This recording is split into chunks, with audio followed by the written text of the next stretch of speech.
Hi everyone, it's Miss Champagne. All right, let us continue from my book, Teaching Private Lessons in Japan, and we are at conclusion or chapter 11.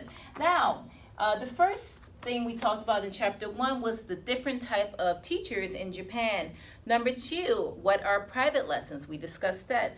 Number 3, why should or shouldn't you teach private lessons? Number 4, how to recruit potential students. Number 5, how to make your profile. Number 6, students to reconsider. Number 7, where can you teach private lessons? Number 8, how much should you charge? Number 9, how to stay organized using Google Docs.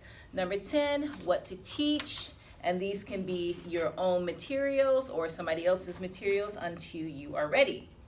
Now, that is the end of our journey. If you have any questions, you are more than free to contact me. In the meantime, good luck and goodbye.